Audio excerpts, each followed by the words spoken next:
Hi hello എല്ലാവർക്കും നമസ്കാരം. അപ്പോൾ നമ്മൾ 100 ഡേയ്സ് ചലഞ്ചിൽ ഡേ 4 ആണ്. അപ്പോൾ നമ്മൾ ഇത്രയും ദിവസം ചെയ്തതൊക്കെ സക്സസ്ഫുള്ളായിട്ട് എല്ലാവരും പഠിക്കുന്നുണ്ടെന്നാണ് വിചാരിക്കുന്നത്. ഇനി ചിലരൊക്കെ വൈകിയാണ് കണ്ടത് എന്ന് പറയുന്നുണ്ടായിരുന്നു. അപ്പോൾ നിങ്ങൾ ഏത് ദിവസമാണോ കാണുന്നത് ആ ദിവസം ഡേ 1 ആയിട്ട് എടുത്ത് പഠിച്ചു തുടങ്ങിയാൽ മതി. ഓക്കെ, നമ്മുടെ പ്ലേലിസ്റ്റിൽ LPUP 100 ഡേയ്സ് ചലഞ്ച് എന്ന് പറഞ്ഞിട്ട് ഒരു പ്ലേലിസ്റ്റ് ക്രിയേറ്റ് ചെയ്തിട്ടുണ്ട് ചാനലിൽ. അതെടുത്താൽ എല്ലാ ദിവസത്തെയും ഡേ 1 തൊട്ടിട്ടുള്ളത് നമുക്ക് പഠിക്കാനായിട്ട് സാധിക്കും. പിന്നെ ഡേ 4 4 പേരാണ് നമ്മുടെ റിനൈസൻസ് ലീഡേഴ്സായിട്ടുള്ള പണ്ഡിറ്റ് കറുപ്പൻ, മന്നത്ത് പത്മനാഭൻ, VT ഭട്ടതിരിപ്പാട്, കുമാര ഗുരുദേവൻ. പണ്ഡിറ്റ് കറുപ്പൻ ജനനം 1885 മെയ് 24 ജന്മസ്ഥലം ചേരാനെല്ലൂർ, എറണാകുളം ജില്ലയിലെ ചേരാനെല്ലൂർ. വീട്ടുപേര് സാഹിത്യ കുടീരം. അപ്പോൾ നമ്മൾ റിനൈസൻസ് ലീഡേഴ്സ് പഠിക്കുമ്പോൾ അവരുടെ വീട്ടുപേര്, തറവാട്ട് പേരൊക്കെ ചോദിക്കാറുണ്ട്. അതുകൊണ്ടാണ് അങ്ങനത്തെ ചോദ്യങ്ങൾ ഉൾപ്പെടുത്തിയിട്ടുള്ളത്. കൊച്ചി രാജ്യത്തെ ആദ്യത്തെ സാമൂഹിക പരിഷ്കർത്താവ് എന്നറിയപ്പെടുന്നത് പണ്ഡിറ്റ് കറുപ്പനാണ്. അതുപോലെ അദ്ദേഹം കവി തിലകൻ എന്നറിയപ്പെടുന്നു. അതുപോലെ കേരളത്തിലെ എബ്രഹാം ലിങ്കൺ എന്നറിയപ്പെടുന്നതും പണ്ഡിറ്റ് കറുപ്പനാണ്. അപ്പോൾ നമ്മൾ ഇതൊന്നും റിപ്പീറ്റ് ചെയ്ത് പറയുന്നില്ല, വീഡിയോയുടെ ലെങ്ത്ത് കുറയ്ക്കാൻ വേണ്ടിയിട്ടാണ്. അപ്പോൾ നിങ്ങൾക്ക് ഏതെങ്കിലും ക്ലിയർ ആയില്ലെങ്കിൽ ഒന്ന് റിവൈൻഡ് ചെയ്ത് ഒന്നുകൂടി പോസ് ചെയ്തിട്ടൊക്കെ കാണാനായിട്ടും പഠിക്കാനായിട്ടും ശ്രമിക്കണം കേട്ടോ. ഇനി പണ്ഡിറ്റ് കറുപ്പൻ്റെ 2 ഗുരുക്കന്മാരുടെ പേരുകളാണ് കൊടുത്തിട്ടുള്ളത്. അഴീക്കൽ വേലു വൈദ്യൻ, അത് പണ്ഡിറ്റ് കറുപ്പൻ്റെ ആദ്യത്തെ ഗുരുവാണ്, അഴീക്കൽ വേലു വൈദ്യൻ. അതുപോലെ പണ്ഡിറ്റ് കറുപ്പന് സംസ്കൃത കാവ്യങ്ങൾ അഭ്യസിച്ചു നൽകിയ ഗുരുവാണ് മംഗലപ്പിള്ളി കൃഷ്ണനാശാൻ. പണ്ഡിറ്റ് കറുപ്പൻ കൊച്ചി ലെജിസ്ലേറ്റീവ് കൗൺസിലിൽ അംഗമായിരുന്നു. അംഗമായ വർഷമാണ് 1925. ഇനി പണ്ഡിറ്റ് കറുപ്പൻ സ്ഥാപിച്ച കുറച്ച് സഭകളാണ്. കല്യാണദായിനി സഭ, അത് കൊടുങ്ങല്ലൂരാണ് സ്ഥാപിച്ചത്. അരയ സമാജം, ജ്ഞാനോദയം സഭ ഇടക്കൊച്ചിയിലാണ്. ബാലസമുദായ പരിഷ്കാരിണി സഭ, അത് തേവരയിലാണ്. അപ്പോൾ അദ്ദേഹം ഉണ്ടാക്കിയ സംഘടനകളും അത് ഏതൊക്കെ സ്ഥലങ്ങളിലാണെന്നുള്ളതും ഓർത്തു വയ്ക്കണം. അദ്ദേഹം ധാരാളം സഭകൾ ഉണ്ടാക്കിയിട്ടുണ്ട്. അടുത്തത് നോക്കാം. സുധർമ്മ സൂര്യോദയ സഭ, അത് തേവരയിലാണ്. പ്രബോധ ചന്ദ്രോദയ സഭ, അത് വടക്കൻ പറവൂരിലാണ് സ്ഥാപിച്ചത്. അരയ വംശോധരണി സഭ, ഏങ്ങണ്ടിയൂരാണ് അരയ വംശോധരണി സഭ. ഇനി കൊച്ചിൻ പുലയ സഭ, അത് സ്ഥാപിച്ചതും പണ്ഡിറ്റ് കറുപ്പനാണ്. അതുപോലെ തന്നെ സന്മാർഗ പ്രദീപ സഭ, അത് കുമ്പളത്താണ് സ്ഥാപിച്ചത്. വാലസേവാ സമിതി, അത് വൈക്കത്താണ്. അഖില കേരള അരയ മഹാസഭ, അത് സ്ഥാപിച്ചതും പണ്ഡിറ്റ് കറുപ്പനാണ്. ഇനി പണ്ഡിറ്റ് കറുപ്പൻ്റെ കുറച്ച് വിശേഷണങ്ങളാണ്. പണ്ഡിറ്റ് കറുപ്പനെ വിദ്വാൻ എന്ന് സംബോധന ചെയ്തത് കേരളവർമ്മ വലിയ കോയിത്തമ്പുരാനാണ്. അതുപോലെ കൊച്ചി മഹാരാജാവ് അദ്ദേഹത്തെ സാഹിത്യ നിപുണൻ എന്നാണ് വിശേഷിപ്പിച്ചത്.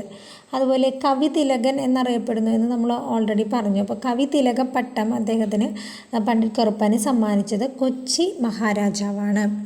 അപ്പോൾ നമ്മൾ ഓൾറെഡി പറഞ്ഞു, റിപ്പീറ്റ് ചെയ്യുന്നില്ല. അപ്പോൾ നിങ്ങൾ എഴുതി വെച്ച് പഠിക്കുകയാണെങ്കിൽ വളരെ നല്ലതായിരിക്കും. പിന്നെ വീട്ടമ്മമാരൊക്കെ ആണെന്നുണ്ടെങ്കിൽ അവർ പഠിച്ചു കഴിഞ്ഞതിന് ശേഷം ജോലിയൊക്കെ ചെയ്യുന്ന സമയത്ത് ഈ വീഡിയോ നിങ്ങൾ ഓണാക്കി വെക്കുകയാണെന്നുണ്ടെങ്കിൽ നിങ്ങൾക്ക് സൗണ്ട് കേൾക്കാം. അപ്പോൾ കേട്ട് പഠിക്കാനും ഓർമ്മയിൽ റിവൈസ് ചെയ്യാനൊക്കെ സാധിക്കും.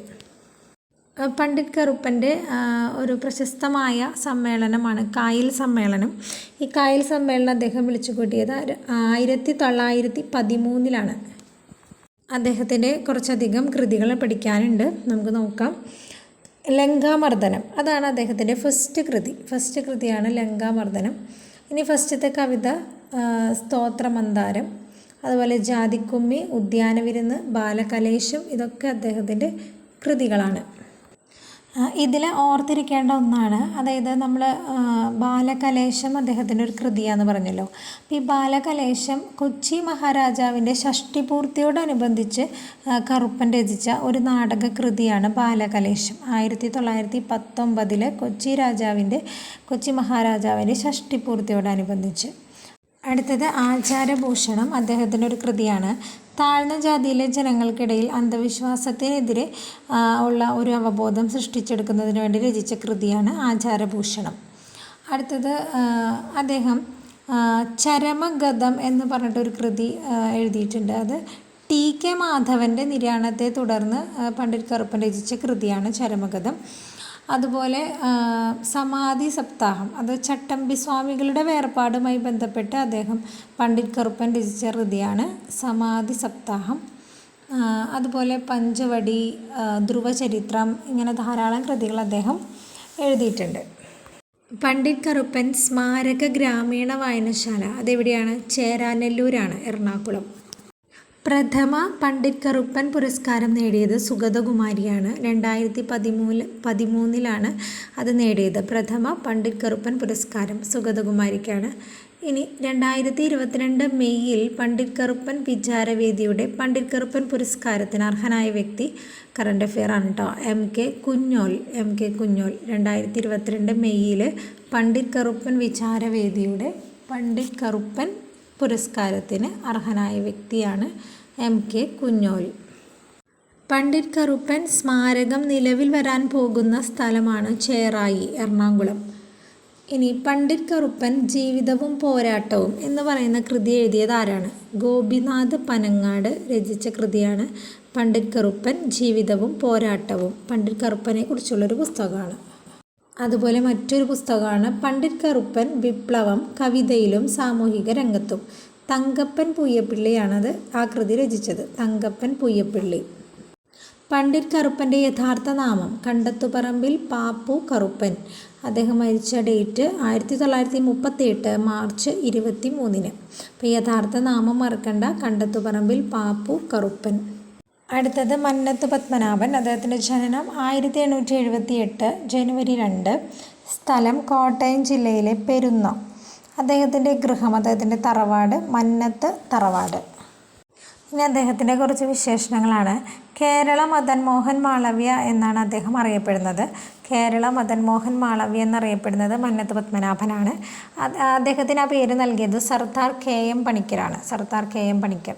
ഇനി ഭാരത കേസരി എന്ന് മന്നത്ത് പത്മനാഭനെ വിളിച്ചത് ഡോക്ടർ രാജേന്ദ്ര പ്രസാദാണ്.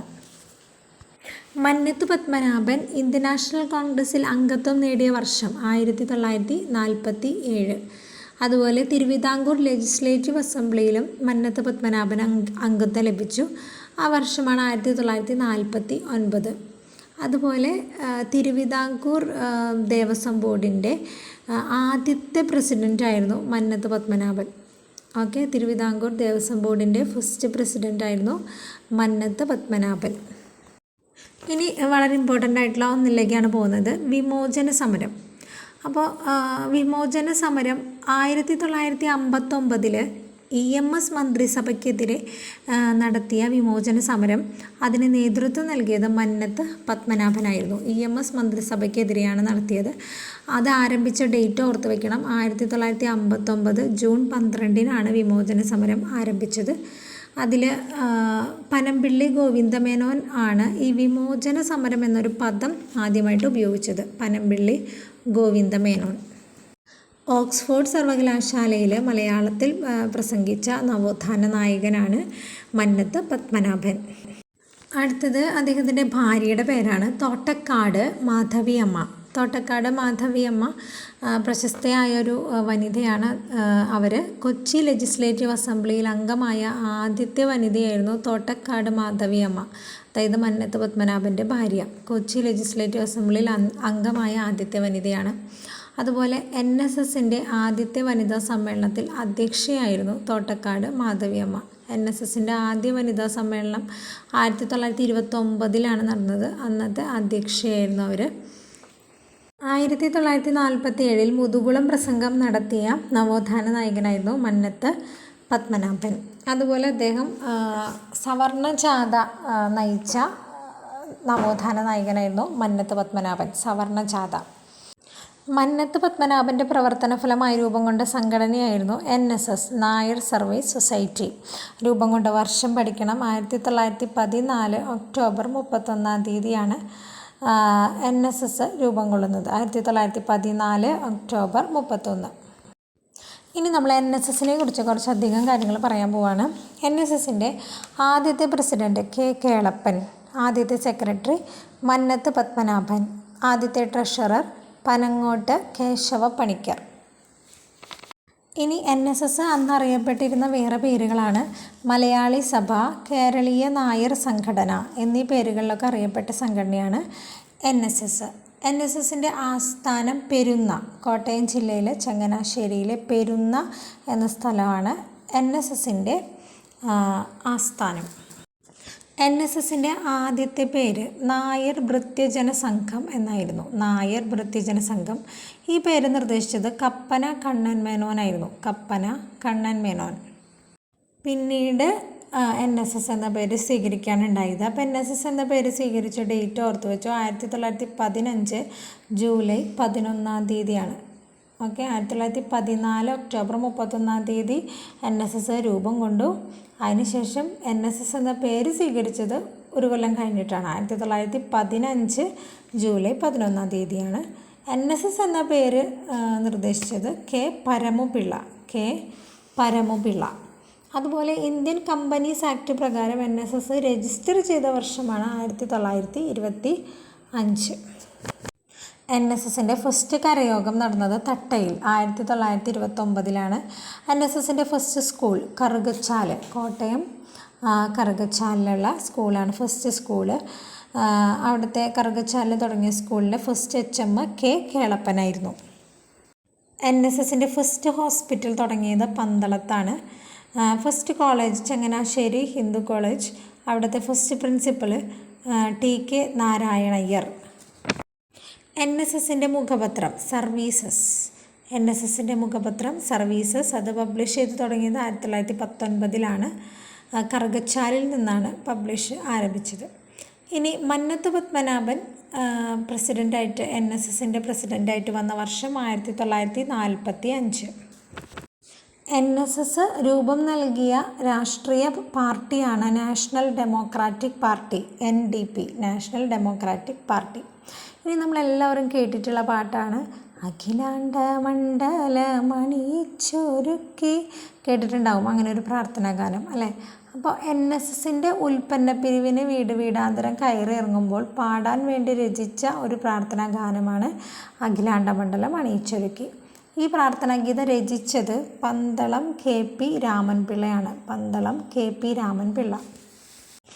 കേരളീയ നായർ സമാജം സ്ഥാപിച്ചത് C. കൃഷ്ണപിള്ളയാണ്. C. കൃഷ്ണപിള്ള. ഇനി ഒരു ഡെമോക്രാറ്റിക് കോൺഗ്രസ് പാർട്ടി R. ശങ്കറും മന്നത്ത് പത്മനാഭനും ചേർന്ന് രൂപീകരിച്ചൊരു പാർട്ടിയാണ് democratic congress party.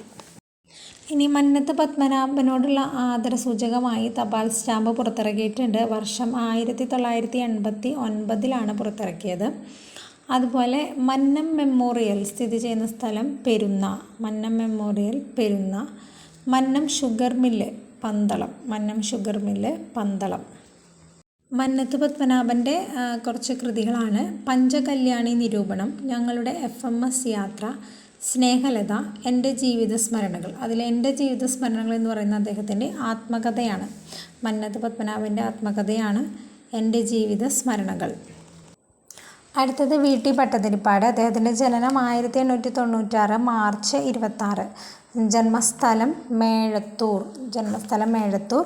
VT ഭട്ടതിരിപ്പാടിൻ്റെ പൂർണ്ണനാമം Vellithiruthi താഴത്തുമനയിൽ Raman Bhattathiripad. Vellithiruthi താഴത്തുമനയിൽ Raman Bhattathiripad. അദ്ദേഹം സ്ഥാപിച്ച സഭയാണ് യോഗക്ഷേമ സഭ. അപ്പോൾ യോഗക്ഷേമ സഭ സ്ഥാപിച്ചത് VT ഭട്ടതിരിപ്പാട്. 1908 യോഗക്ഷേമ സഭ സ്ഥാപിച്ചത്. ആലുവയിലാണത് സ്റ്റാർട്ട് ചെയ്തത്. ഇനി യോഗക്ഷേമ സഭയുടെ മുദ്രാവാക്യമായിരുന്നു നമ്പൂതിരിയെ മനുഷ്യനാക്കുക. യോഗക്ഷേമ സഭയുടെ ആദ്യത്തെ അധ്യക്ഷനായിരുന്നു ദേശമംഗലം ശങ്കരൻ നമ്പൂതിരിപ്പാട്. യോഗക്ഷേമ സഭയുടെ ആദ്യത്തെ അധ്യക്ഷൻ ദേശമംഗലം ശങ്കരൻ നമ്പൂതിരിപ്പാട്. ഇനി യോഗക്ഷേമ സഭയുടെ മുഖപത്രമാണ് മംഗളോദയം. മംഗളോദയത്തിൻ്റെ ആദ്യത്തെ എഡിറ്ററായിരുന്നു ചങ്ങമ്പുഴ. മംഗളോദയത്തിൻ്റെ ആദ്യത്തെ എഡിറ്ററായിരുന്നു ചങ്ങമ്പുഴ. ഇനി അദ്ദേഹം പുറത്തിറക്കിയ 2 മാസികകളാണ് ഉണ്ണി നമ്പൂതിരി യോഗക്ഷേമം. അതുപോലെ അദ്ദേഹം വിധവ പുനർവിവാഹ പ്രമേയം പാസാക്കി. അത് ഏത് സമ്മേളനത്തിൽ വെച്ചിട്ടാണ്? പേരമംഗലം സമ്മേളനം. അതായത് യോഗക്ഷേമ സഭയുടെ വിവിധ സമ്മേളനങ്ങൾ പല സ്ഥലങ്ങളിൽ നടക്കാറുണ്ട്. അതിൽ യോഗക്ഷേമ സഭയുടെ പേരമംഗലം സമ്മേളനത്തിൽ വെച്ച് 1933 വിധവ പുനർവിവാഹ പ്രമേയം പാസാക്കിയത്. അന്തർജന സമാജം, ബഹുമത സമൂഹം ഇതൊക്കെ സ്ഥാപിച്ചത് VT ഭട്ടതിരിപ്പാടാണ്. അതുപോലെ അക്ഷരാഭ്യാസത്തിൻ്റെ തുടക്കത്തിൽ മാന്മാർക്ക് കുട എന്ന പദം വായിച്ചുകൊണ്ട് വായനയുടെ ലോകത്തേക്ക് കടന്നു വന്ന നവോത്ഥാന നായകനാണ് വി.ടി. ഭട്ടതിരിപ്പാട്. അതുപോലെ അദ്ദേഹം എല്ലാ ജാതിക്കാർക്കും ഒന്നിച്ച് താമസിക്കുന്നതിനായിട്ട് ഒരു കോളനി സ്ഥാപിച്ചിരുന്നു, കൊടുമുണ്ട കോളനി. കൊടുമുണ്ട കോളനി 1935 സ്ഥാപിച്ചത് വി.ടി. ഭട്ടതിരിപ്പാട്. കൊടുമുണ്ട കോളനി. ഇനി വളരെ ഇമ്പോർട്ടൻ്റ് ആയിട്ടുള്ള ചോദ്യമാണ് യാചനായാത്ര. അതായത് അദ്ദേഹം നടത്തിയ ഒരു കാൽനട പ്രചരണ യാത്രയായിരുന്നു യാചനായാത്ര വി.ടി. ഭട്ടതിരിപ്പാടിൻ്റെ. അത് കേരളത്തിലെ ദരിദ്ര വിദ്യാർത്ഥികൾക്കും കൂടി പഠിക്കാനുള്ള സാഹചര്യം ഉണ്ടാക്കണമെന്ന് ആവശ്യപ്പെട്ടുകൊണ്ട് വി.ടി. ഭട്ടതിരിപ്പാടിൻ്റെ നേതൃത്വത്തിൽ തൃശ്ശൂർ മുതൽ ചന്ദ്രഗിരി പുഴ വരെ 7 ദിവസം നടത്തിയ കാൽനട പ്രചരണ ജാഥയാണ് യാചനായാത്ര. വർഷം 1931. അതുപോലെ വി.ടി. ഭട്ടതിരിപ്പാട് ഒരു സാമൂഹിക പരിഷ്കരണ ജാഥ സംഘടിപ്പിച്ചിരുന്നു. ഈ സാമൂഹിക പരിഷ്കരണ ജാഥ കാഞ്ഞങ്ങാട് നിന്ന് ചെമ്പഴന്തി വരെയായിരുന്നു. 1968 കേട്ടോ. അത് മിശ്ര വിവാഹത്തിൻ്റെ പ്രചരണത്തിന് വേണ്ടിയിട്ടാണ് കാഞ്ഞങ്ങാട്ട് നിന്ന് ചെമ്പഴന്തി വരെ സാമൂഹിക പരിഷ്കരണ ജാഥ 1968. ഇനി വി.ടി. ഭട്ടതിരിപ്പാട് എന്ന് പറയുമ്പോൾ തന്നെ നമ്മുടെ ഓർമ്മയിലേക്ക് വരുന്ന ഒന്നാണ് അദ്ദേഹത്തിൻ്റെ പ്രശസ്തമായ നാടകം അടുക്കളയിൽ നിന്നും അരങ്ങത്തേക്ക്. ഓക്കെ, അത് ആദ്യമായിട്ട് അവതരിപ്പിച്ചത് എടക്കുന്നി വടക്കിനിയേടത്ത് മനയിലാണ്. അതായത് എടക്കുന്നി എന്ന സ്ഥലത്ത് വടക്കിനിയേടത്ത് മനയിൽ വെച്ചിട്ടാണ് ആദ്യമായിട്ട് ഈ നാടകം അടുക്കളയിൽ നിന്ന് അരങ്ങത്തേക്ക് അവതരിപ്പിക്കുന്നത്. ഈ നാടകത്തിൽ EMS നമ്പൂതിരിപ്പാട് ചെറിയൊരു വേഷം അവതരിപ്പിക്കുകയും കൂടെ ചെയ്തിട്ടുണ്ട്. അപ്പോൾ വി.ടി. ഭട്ടതിരിപ്പാട് എഴുതിയ പ്രശസ്തമായ നാടകമാണ് അടുക്കളയിൽ നിന്നും അരങ്ങത്തേക്ക്. 1929 കേട്ടോ ഈ നാടകം ഇറങ്ങുന്നത്. ഇനി നമ്മൾ ഒരു 3 നാടകങ്ങളുടെ പേരാണ് എഴുതിയിട്ടുള്ളത്. ഈ 3 നാടകങ്ങളെ ഒന്നിച്ച് നാടകത്രയം എന്ന് പറയാറുണ്ട്. അതായത് നമ്പൂതിരി സമുദായത്തിലെ അനാചാരങ്ങൾക്കെതിരെ ഇറങ്ങിയ 3 നാടകങ്ങളാണ്. അതിലൊന്നാണ് നമ്മൾ പറഞ്ഞ അടുക്കളയിൽ നിന്ന് അരങ്ങത്തേക്ക്. അത് വി.ടി. ഭട്ടതിരിപ്പാടാണ് എഴുതിയത്. ബാക്കി 2 വേറെ ആളുകളാണ് എഴുതിയത്. മറക്കുടയ്ക്കുള്ളിലെ മഹാനരകം അത് എഴുതിയത് M.R. ഭട്ടതിരിപ്പാട്. അതുപോലെ ഋതുമതി അത് M.P. ഭട്ടതിരിപ്പാടാണ് രചിച്ചത്. ഈ 3 നാടകങ്ങളുടെയും ടോപ്പിക് എന്ന് പറയുന്നത് നമ്പൂതിരി സമുദായത്തിലെ അനാചാരങ്ങൾക്കെതിരെയായിരുന്നു. അപ്പോൾ അതിനെ ഒന്നിച്ച് നമ്മൾ നാടകത്രയം എന്ന് പറയും. വി.ടി. ഭട്ടതിരിപ്പാട് ആകെ ഒരേ ഒരു INC സമ്മേളനത്തിൽ മാത്രമേ പങ്കെടുത്തിട്ടുള്ളൂ. അത് അഹമ്മദാബാദ് സമ്മേളനമാണ്. 1921 അഹമ്മദാബാദ് INC സമ്മേളനത്തിൽ മാത്രമാണ് വി.ടി. ഭട്ടതിരിപ്പാട് പങ്കെടുത്തത്. വി.ടി. ഭട്ടതിരിപ്പാടിൻ്റെ 2 പ്രസിദ്ധീകരണങ്ങളാണ് പാശുപതം, ഉദ്ബുദ്ധ കേരളം. പ്രഥമ വി.ടി. ഭട്ടതിരിപ്പാട് പുരസ്കാരം നേടിയത് അക്കിത്തം അച്യുതൻ നമ്പൂതിരിയാണ്. 2011 പ്രഥമ വി.ടി. ഭട്ടതിരിപ്പാട് പുരസ്കാരം അക്കിത്തം അച്യുതൻ നമ്പൂതിരി 2011. ഇനി വി.ടി. ഭട്ടതിരിപ്പാടിൻ്റെ കുറച്ച് കൃതികളാണ് പൊഴിഞ്ഞ പൂക്കൾ, കണ്ണീരും കിനാവും, കരിഞ്ചന്ത, വെടിവെട്ടം. ഇതൊക്കെ അദ്ദേഹത്തിൻ്റെ കൃതികളാണ്. ഇതിലെ കണ്ണീരും കിനാവും എന്നത് വി.ടി. ഭട്ടതിരിപ്പാടിൻ്റെ ആത്മകഥയാണ്. വി.ടി. ഭട്ടതിരിപ്പാടിൻ്റെ ആത്മകഥയാണ് കണ്ണീരും കിനാവും. വി.ടി. ഭട്ടതിരിപ്പാടിൻ്റെ ആദ്യത്തെ കഥാസംഹാരമാണ് രജനീരംഗം കഥാസംഹാരമാണ്. കേരള സാഹിത്യ അക്കാദമി വിശിഷ്ട ഫെലോഷിപ്പ് നൽകി വി.ടി. ഭട്ടതിരിപ്പാടിനെ ആദരിച്ചിട്ടുണ്ട്. അത് 1976. കുറച്ച് ഇമ്പോർട്ടൻ്റ് ആയിട്ടുള്ളൊരു ചോദ്യമാണ്. കേരള സാഹിത്യ അക്കാദമി വിശിഷ്ട ഫെലോഷിപ്പ് നൽകി വി.ടി. ഭട്ടതിരിപ്പാടിനെ ആദരിച്ച വർഷം 1976. ഇനി അടുത്തത് ശ്രീ കുമാര ഗുരുദേവനാണ്. ജനനം 1879 ഫെബ്രുവരി 17. അദ്ദേഹത്തിൻ്റെ ജന്മസ്ഥലം ഇരവിപേരൂർ, പത്തനംതിട്ട ജില്ലയിലെ തിരുവല്ലയിലെ ഇരവിപേരൂർ. അദ്ദേഹത്തിൻ്റെ ബാല്യകാല നാമം കുമാരൻ എന്നായിരുന്നു. ഇനി അദ്ദേഹം അറിയപ്പെട്ടിരുന്ന കുറച്ച് പേരുകളാണ് പൊയ്കയിൽ യോഹന്നാൻ, അതുപോലെ പൊയ്കയിൽ അപ്പച്ചൻ, കേരള നെപ്പോളിയൻ, പുലയൻ മത്തായി എന്നാണ് അദ്ദേഹത്തിൻ്റെ എതിരാളികൾ അദ്ദേഹത്തെ വിളിച്ചിരുന്നത്. ശ്രീമൂലം പ്രജാസഭയിൽ 2 തവണ തിരഞ്ഞെടുക്കപ്പെട്ട ആളാണ് കുമാരഗുരുദേവൻ. 1921 1931 അങ്ങനെ 2 തവണ ശ്രീമൂലം പ്രജാസഭയിലേക്ക് തിരഞ്ഞെടുക്കപ്പെട്ടിട്ടുണ്ട്. കുമാരഗുരുദേവൻ സ്ഥാപിച്ച സഭയാണ് പ്രത്യക്ഷരക്ഷാ ദേവസഭ. 1909 ഇത് സ്ഥാപിച്ചത്. പ്രത്യക്ഷരക്ഷാ ദേവസഭ. അതിൻ്റെ ആസ്ഥാനം തിരുവല്ലയിലെ ഇരവിപേരൂരാണ് പ്രത്യക്ഷരക്ഷാ ദേവസഭയുടെ ആസ്ഥാനം. പ്രത്യക്ഷരക്ഷാ ദേവസഭ അല്ലെങ്കിൽ PRDS, God's church of visible salvation എന്നൊക്കെയാണ് അത് അറിയപ്പെടുന്നത് കേട്ടോ. പ്രത്യക്ഷരക്ഷാ ദേവസഭ. അതിൻ്റെ ആസ്ഥാനം നമ്മൾ പറഞ്ഞു ഇരവിപേരൂരാണ്. അതിൻ്റെ ഉപ ആസ്ഥാനങ്ങളുണ്ട് 2 അമരക്കുന്ന്, ഉദിയൻ കുളങ്ങര. പ്രത്യക്ഷരക്ഷാ ദേവസഭയുടെ പ്രധാന പ്രസിദ്ധീകരണമാണ് ആദിയാർ ദീപം. പ്രത്യക്ഷരക്ഷാ ദേവസഭയുടെ പ്രസിദ്ധീകരണമാണ് ആദിയാർ ദീപം. അതുപോലെ ദ്രാവിഡ ദളിതൻ എന്നൊരാശയം കൊണ്ടുവന്ന സാമൂഹിക പരിഷ്കർത്താവാണ് കുമാരഗുരുദേവൻ. അതായത് ക്രൈസ്തവനും ഹിന്ദുവും ഒന്നുമല്ലാത്ത ഒരു ദ്രാവിഡ ദളിതൻ എന്ന ആശയം കൊണ്ടുവന്ന സാമൂഹ്യ പരിഷ്കർത്താവാണ് കുമാരഗുരുദേവൻ.